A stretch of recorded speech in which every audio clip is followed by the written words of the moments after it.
Welcome back to the Satsang, Sadhana, and Sangha series videos where I talk about inspirations related to practice, to teachings from yoga, and also the inspiration to continue to weave the Sangha, the group of practitioners around the world, people just like you watching this video, who are inspired to keep the flame of yoga burning wherever you are. And today I want to talk about the fire. And specifically, I want to talk about Bandha. Bandha is a key element in the Hatha Yoga system that refers to the word Bandha actually means tie. Sometimes it's seen as a lock, but it literally means a tie. And there are three main bandhas that you may remember: Mula Bandha at the root, Uddiyana Bandha at the navel, and then Jalandhara Bandha at the throat. And these are the three main junctures or places where we have a certain mechanism internally that corresponds with the respiratory function. And so Bandha is a extension of the respiratory function. It is the responsive cooperation of muscle groups that respond to the inhale and the exhale. And so it's important to presence the function of Bandha as a tool in which we can learn to tie and seal the prana, which is like the subtler impulse of the breath, right? Breathing is driven by the impulse of prana. Okay. And so when we think of breathing in, inhaling, what's actually happening is the pressure of the environment is pushing itself into us. And so this is how we take the first breath as an infant. The first inhale is a pressure of a wave, an incoming wave from the outside in. And so the phrase to take a breath is actually kind of incorrect or inaccurate. What's really happening is we are receiving the breath. And in yoga practices, we learn the importance of retaining the breath for a period of time. And so there's the kumbhaka, which is the breath retention at the top, holding the breath at the top, and also at the bottom. And so there's different functions for those things, but we can retain in or we can retain out. And when we are retaining the breath, one of the things we bring our attention to is Bandha, because Bandha happens as the muscle groups respond to the pressure change. And so the inhale's at the top, and now there's a pressure change because now the breath wants to flow out, and there's a release of the pressure. And when the breath is empty, again, there's a pressure difference, and so there's a switch, and the breath now wants to flow in. And so we pay attention to the inner mechanisms that help to capture and regulate the energy current that is connected to the breath. And this energy current is connected to light, the principle of light. And so we're learning through pranayama, and pranayama cannot be done in its true way. The true essence of pranayama cannot be executed without the understanding and the application of Bandha, because Bandha is what helps to capture and retain the light, the prana, the life force. And so just as a review of Bandha, and now I want to talk about Uddiyana Bandha. The Uddiyana means to fly upward. And so this tie or this lock is seen as the king of all the bandhas. It's the one that when we learn this, the rest of the system responds, and so it's seen as the one that we want to really work to cultivate regularly in our practice. And how this corresponds to fire, well, Uddiyana Bandha is corresponds to the region of the navel and the solar plexus, which is of course the seat of fire in the body. And so most of our digestive function is happening here in this region. And so as a review, Uddiyana Bandha is when a person exhales completely. This is how we can learn to develop this this function here. We exhale completely, rachaka. So I'm exhaling. And one of the things we also develop in our practice is to learn how to draw the navel back as we exhale. And this helps to compress the diaphragm up, but also squeezes the lower lobes of the lungs. And so we can learn to get more breath capacity by exhaling and pulling the navel back, which is a form of Uddiyana.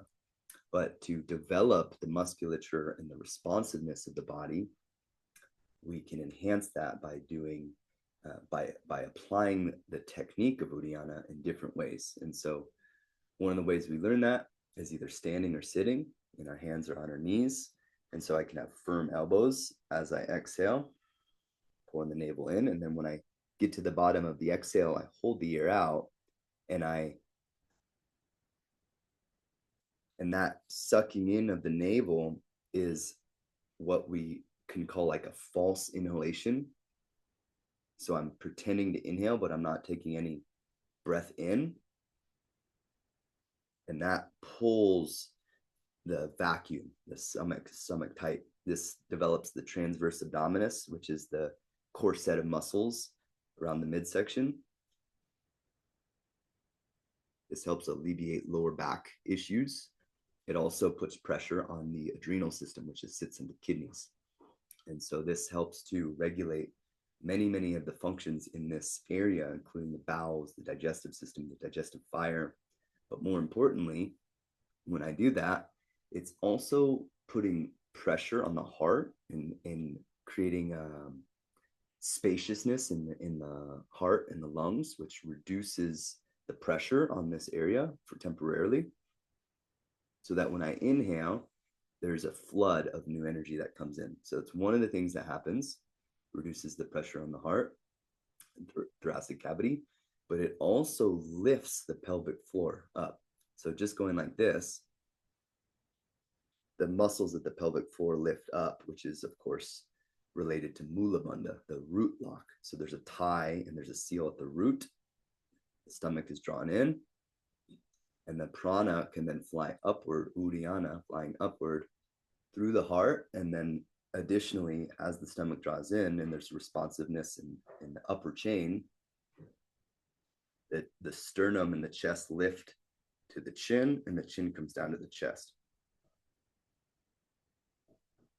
And that elongates the entire backside of the body, creating space in the spine and the vertebrae so that the energy continues to travel up. And so we're capturing and we're lifting this energy and learning how to circulate between the top and the bottom. And so this obviously relates to the advancing practices of yoga, where we learn to circulate the energy up and down between the base and the crown. But this also corresponds to the circulation of energy through the entire body. So that's one of the things that I want to just review about Uddiyana, the sucking in of the navel. This can be done in the morning on an empty stomach, preferably on an empty stomach, regardless of what time of day it's done. And we can do it in sets. And so there's many different ways to add different kriyas to this process, where we do breathing exercises like the Palabhati or Bhastrika, or even double breathing kriya. And then in the exhale retention, if I'm going for 36 breaths, for example, I exhale, I inhale, and then I exhale, pulling the navel back, hands on the knees. And I hold for a length of time that's comfortable without forcing or straining. And when I pay attention to the inhale, I reset the belly, because I can't really inhale like that. I have to reset the diaphragm and kind of position myself to create space for the inhale. Again, pressure change. But I keep the navel back. I keep that energetic kind of applied, so that when I inhale with the navel back, all of a sudden all that energy that got stirred up and sealed at the bottom as I'm inhaling can move up again as I'm breathing in. And I follow that pathway of light, that impulse, all the way up to the third eye. And I can hold the breath. And as I hold the breath, the spine is long. I've created all the space here, the chin, chest, mula bandha. And I hold in the kumbhaka, antar kumbhaka, for a length of time. Feel the filling, the light is distributing through the body. And then when I'm complete, I can release the chin and exhale slowly and just complete that feeling of expansion and distribution of energy through the body. And so this is one of the ways that we apply Uddiyana in our daily practice, just through the direct application of, we could call Uddiyana Bandha Kriya. So we do rounds of this, 3, 4, 5 rounds before we go into additional practice. Usually this is done at the beginning, around the time that we're finishing our warm-ups, before we get into some of the asana work that we may do. This can also be done in conjunction with the pranayama and the kriya practices that we do if we're just doing a sitting practice. But it's very important to remember the purpose, the function, the application of this bandha, and to really cultivate it over time. This helps to, as I said, some of the other things earlier, but it also helps to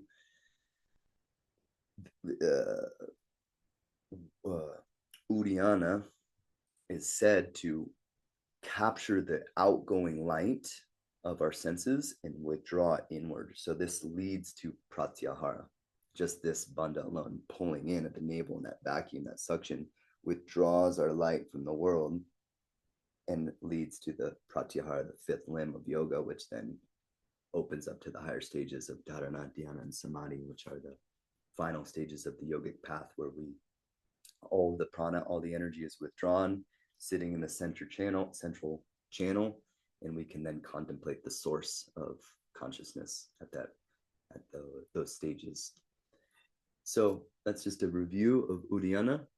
The stages that I want to just share briefly before I complete this video of Uddiyana, for those who are advancing in their practice, working daily, right, with several repetitions at least every day of pulling in and enhancing this connection here. Once that is feeling comfortable, we can add the second stage, which is the pumping of the navel, known as Agni Sara. Agni means fire.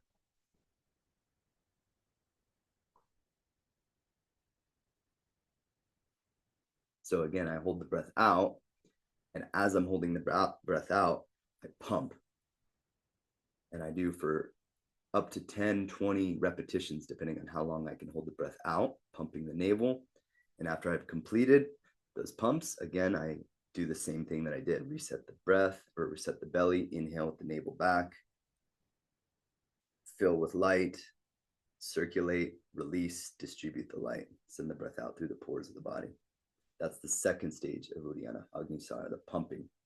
The third stage, the most advanced form of this, is seen as like it's known as the king of the Shat Karmas, the king of the purificatory rites or activities of Hatha Yoga.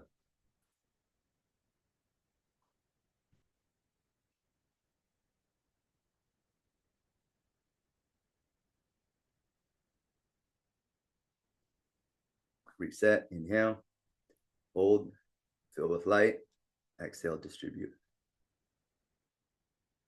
The rolling of the abdomen, the churning of the abdomen, is just a more advanced form of Uddiyana. And what that does is, because of the movement of the muscles, it literally churns the tailbone, like the muscles are pulling, the tissue's pulling from down below and creating a movement at the tailbone, just like this.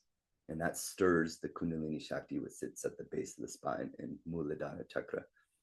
So that churning and the lifting and the movement also creates movement upward here at the throat. And so it's like taking that stick and creating a movement, that stick of the central channel, creating movement, stirring it to feed all of the energy into the central channel and send it up. So those are the 3 stages of Uddiyana. In more videos, I may introduce some of the ways to advance that practice, but it's important to consider the cultivation of Uddiyana as an essential part of Hatha Yoga, and your system of practices in your sadhana. And also remember that Uddiyana can be applied and is found throughout the series of practices that we do, the asanas, the vinyasas, things like that.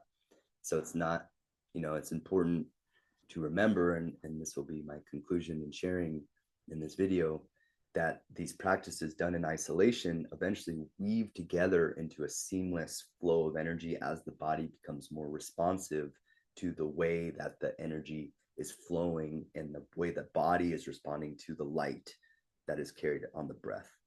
And so our body becomes more responsive, and what originally, or in the beginning stages or initial parts of the practice, feels clunky or disconnected, eventually all of those things start to weave together and be a part of a seamless process known as yoga. So good luck in your practice. Thanks for your attention today, and have a beautiful day. Om Namah Shivaya.